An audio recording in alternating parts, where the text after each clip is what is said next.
In this video, we're going to look at limits graphically. We're going to take a graphical approach to limits to introduce them.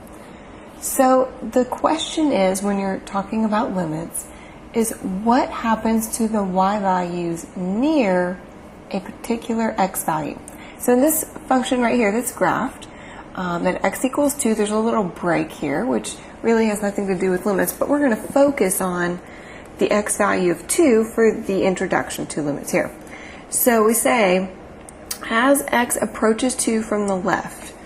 Okay, so here's x equals 2, here's the left side of 2 over here, and the right side of 2 over there. So on the left side of 2, the question is, what happens to the y values when we're really close to 2, near 2, but not quite at 2? So we go up to the function on the left side of 2, and we're going to approach x equals 2. Okay, so you can, kind of imagine you're on the function here, little man, walking along. As you get closer and closer to x equals 2, your y values are getting closer and closer to what value? Well, your y values are getting closer and closer to 2 also. So as x approaches 2 from the left, we would say f of x approaches 2. That's this 2. Okay, in terms of limits, what you would say, how you would phrase it, is the limit of f of x as x approaches, that's shorthand for approaches, 2 from the left, because we're on the left side of x equals 2 down here, is 2. Okay, and we normally don't write out long sentences in math. We have shorthand for everything. So the shorthand is to write LIM for limit. Underneath that, you put what value of x you're approaching, so x arrow 2, and from which direction. We're approaching it from the left here, so you put a superscript minus to indicate from the left, and then you put the function f of x, or whatever it is you're taking the limit of out here, and that limit equals 2. Okay? Let's look at it from the right. Same graph here, but now we're going to approach 2 from the right. So here's the right side of x equals 2 over here, and then you go up to the function when you're kind of close to 2, and you approach x equals 2. And as my x gets closer and closer and closer to 2, my y values are getting closer and closer and closer to 1. Okay, it doesn't matter that there's an open circle here or an open circle there. That has nothing to do with it. All that matters is, what are your y values when you're really, really close to x equals 2, right in there, but not quite at it? What are your y values really, really close to, and what are they getting closer and closer to? Okay, so what we would say in words is, as x approaches 2 from the right, and this one, f of x approaches 1, that's that y value right there. It's what your y's are getting closer and closer and closer to when you're near 2. What happens actually right at 2 has nothing to do with a limit. You could have an open circle there, you could have a closed circle, you could have, let's sketch some ideas out here. You could have a closed circle there. You could have a closed circle up here. Right? It doesn't matter what happens at 2. It only matters what happens close to 2.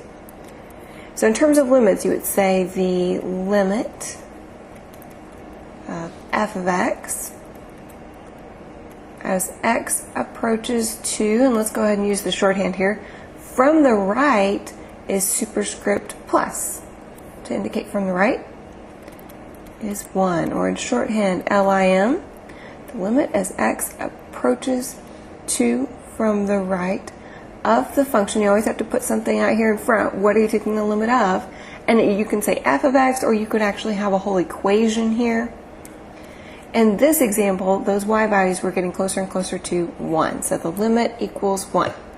So the limit of a function as x approaches a given value from the left or right is what the y values approach.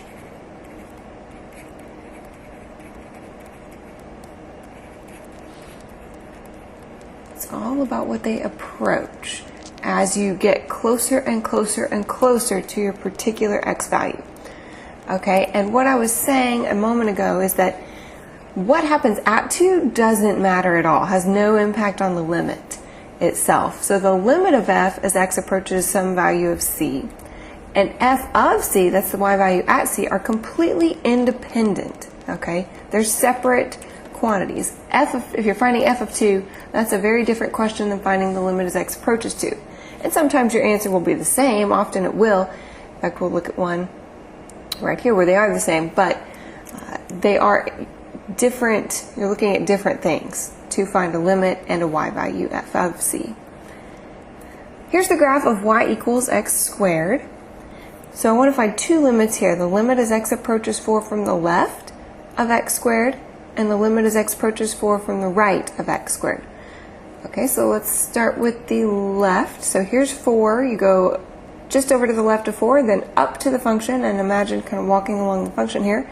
And as you get closer and closer and closer to that value of 4, your y values get closer and closer and closer to 16. So the limit as x approaches 4 from the left is 16. And coming from the right, here's 4, here's the right side of 4, up to the function, and we approach 4 from the right. Those y values get closer and closer and closer to 16 also. Okay, let's look at a piecewise function. We are going to graph this here. There will be, we can do more on piecewise functions later. So a piecewise function is defined differently for different parts of its domain. Okay, so this is reading if x is less than 2, then h of x is defined by y equals x squared minus 1. Or if x is greater than 2, h of x or y is defined as 2x plus 1. So first we need to find the graph, and then we'll find the limits. So to graph y equals x squared plus 1, I'm going to color coordinate this graph here. Y equals x squared, minus 1 I mean. Okay, that's the graph of the parabola y equals x squared, but it's shifted down 1. So when x is 0, y is negative 1. Now, it's defined by this right up to 2, but not including 2. So that means we'll have an open circle at x equals 2. X equals 2. But let's go ahead and plug in at 2 just to see where the circle goes, what the y value is on it. So we have 2 squared. Let's say y equals 2 squared minus 1, or 3, and we'll put an open circle there. So at 1, nope, that's 2, 1, 2, 3. Now let's go ahead and plug in 1 also. These you can do in your head. 1 squared is 1, minus 1 is 0. Okay, and it's going to be symmetric, so it's going to come down. It's a curve, it's not a sharp point. Let's see, let's plot a few more points here. And then it comes up like that. Okay, so there is the y equals x squared minus 1 half of the graph. And next let's graph the y equals 2x plus 1. Okay, and that's only for x values greater than 2. So let's go ahead and plug in 2 though to see where to start. So when x is 2, y is 5. Put an open circle there at 2, 1, 2, 3, 4, 5. And then it's got a slope of 2. It's a line, y equals 2x plus 1, so we can just go up 2 over 1. Up 2 over 1, estimating there. It's a straight line. Okay, now that we have the graph, we can find the limits. And let's go ahead and mark the important points here.